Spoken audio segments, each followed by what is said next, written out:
Oke, Assalamualaikum dan selamat sejahtera. Nama saya Azli bin Nawawi daripada UTHM. Okey. Hari ini kita akan cover tajuk yang kedua, iaitu untuk chapter kedua, iaitu kaedah penyampaian pembelajaran dalam talian. Okey, ini ada satu tajuk untuk khusus pembentapan pengajaran dan pembelajaran yang dianjurkan oleh CAT UTHM. Okey. Jadi ni saya dah kenalkan dia itu. Okey. Oh, ni kenapa ada problem ni? Okey. Tak ada masalah. Okey, jadi untuk chapter ni kita akan cover pasal pembelajaran teradun. Okey, blended learning dalam bahasa Inggeris je. Yang sokongan maksudnya top up apa yang sedia ada. Okey. Dan juga pembelajaran teradun gantian. Ganti ni kita replace. Okey, kelas face to face kita replace dengan kelas online. Bukan top up lah, dia tukar. Macam sekarang ni. Okey, sekarang ni fully online. Yang unik sikit keadaan sekarang ni, time pandemic. Kita akan cerita pasal MOOC, okey, yang ditakuti ramai. Okey. Okey, ada pula MOOC punya adik-beradik, dia ada micro credential lah. Ni pun dia nak buka sekarang. Ni seronok sebenarnya. Korang rugi tak ambil peranan ni. Okey. Dan kita akan cerita pasal gamifikasi yang agak menarik. Okey. Jadi pembelajaran teradun. Okey, biasa dengar kan. Okey, blended learning.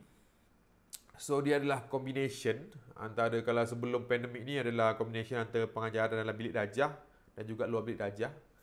Okay, macam face to face dengan bukan face to face lah. So bila bukan face to face tu biasa orang akan anggap online lah. Okay, online lah. Okay, so maknanya kaedah pembelajaran yang menggabungkan teknik pengajaran bersemuka dan tidak bersemuka. Okay, mana menggunakan medium sesuai dan membentuk PDPR yang berkesan. Itulah. Okay, blended learning.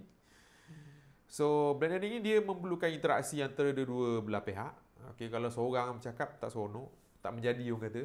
Okay, so dia kena ada cikgu dia, kena ada dia punya murid dia, dulu kena bincang lah. Yang dia mengajar, yang dia bertanya. So kena cantik lah situasi dia kalau macam tu.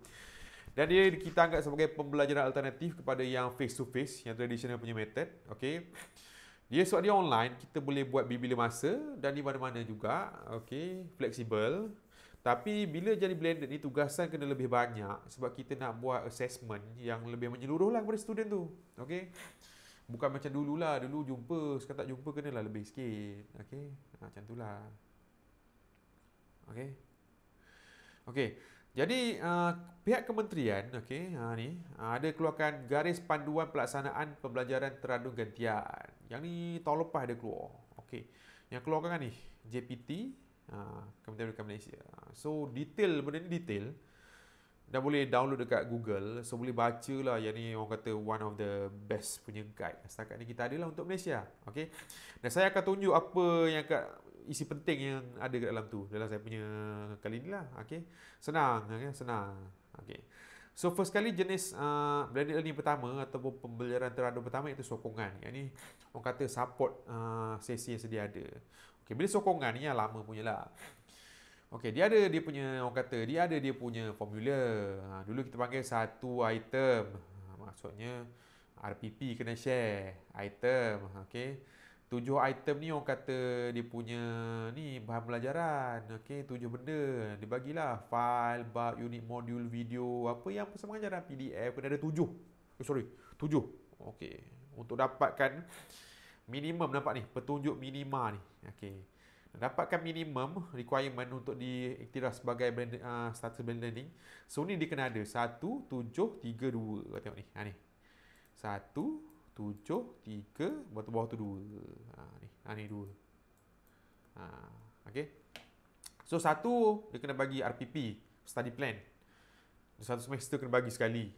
7 dia kena bagi 7 kali bahan-bahan pembelajaran. 7. Okey, 3 ni adalah aktiviti. Aktiviti ni macam ni lah. Kalau yang segerak dia ada ni. Ada webinar, sidang video chat. Kalau tak segerak tu yang sekurang dia ada portfolio, task, wiki, perbincangan banyak lah. Okey, web 2.0 dan sebagainya. Okey. Yang tu 3, kena ada 3 ni. Dia kena ada 3. Barulah boleh lulus dapat minimum. Okey, kita boleh declare. Pentaksiran adalah dia punya apa? Assessment, dia kena 2. Pentaksiran ni bentuk ni macam ni lah. Kuis, tugasan, jurnal, portfolio, kajian kes, projek. Itu pentaksiran. Yang menghasilkan markah kena ada 2 kali. Okey. Itu minimum. Minimum tu kita anggap adalah 30%. Okey, minimum equal to 30% daripada keseluruhan semester tu punya ni. Okey. Yang ni pula adalah untuk yang 3 kredit lah dia cerita ni. Ya ke? Tak cerita memang gitulah. Okey. So bukan dia punya ni adalah dia punya orang kata rasmi punya lah. Orang kata the arm ni lah. Okey, ni untuk dululah sebelum ni. Okey. So sekarang yang ni lah yang dia orang akan guna. Pembelajaran tak ada gantian. Maksudnya kita replace terus sesi face to face tu dengan online punya session. Okey, bukan top up macam dululah. Okey, ni lagi gamble ni, hebat ni. Okey.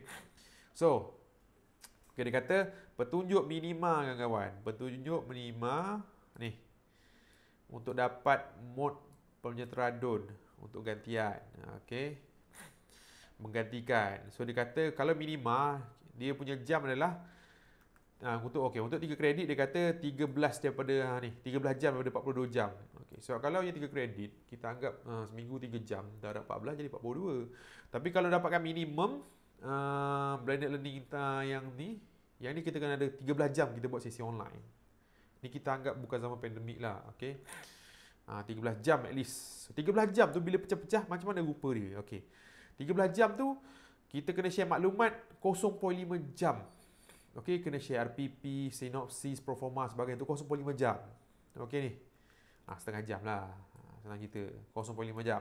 Share RPP, cerita pasal dia punya study plan, cerita berbenda, cerita setengah jam.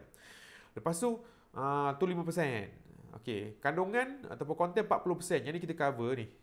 Ni, dia 40%. Okey. So, kita cover ni 6 jam. 6 jam untuk video ke apa benda. Ni untuk minimum tau, 6 jam. 6 jam. Okey. Aktiviti macam tadi, aktiviti segerak tak segerak tu 35%. Okey. Aktiviti ni dia kata tadi cover sama juga 6 jam. Okey, so kuliah 6 jam, aktiviti 6 jam. Pentaksiran ni macam lah final ke kuis sebagainya. Okey. Minimum dia kata kena at least setengah jam. Setengah jam. Barulah bila kita total up semua bahagian ni, okey. Bila kita total semua bahagian ni, 0.5, 6 kita akan dapat 13 jam. So ni cara untuk dapat minimum minimum requirement orang kata nak dikurniakan status blended learning untuk plan penggantian. Sedap je aku bagi plan penggantian. Gitulah lebih kurang, okey. Penggantian, okey. Jadi formula dia macam ni lah. Dulu 1732, sekarang dah lain macam sikit. 40, 40, 20. Okey, maksudnya 40 bahan pengajaran, 40 pula aktiviti, 20 adalah pentaksiran. Kan seronok tu. Okey, ni dia punya ni. Okey, dan yang ni yang menarik tu minimum adalah 30%. Tapi kawan-kawan, yang ni kawan, minimum 30%. Ni tak best. Yang ni maksimum kita boleh ajar online sebanyak 80%. Kau tengok kira 80%. 80% 14 minggu. Berapa minggu? Lebih kurang 3 minggu, 4 minggu je dah datang kelas tu. Yang lain semua online. Okey.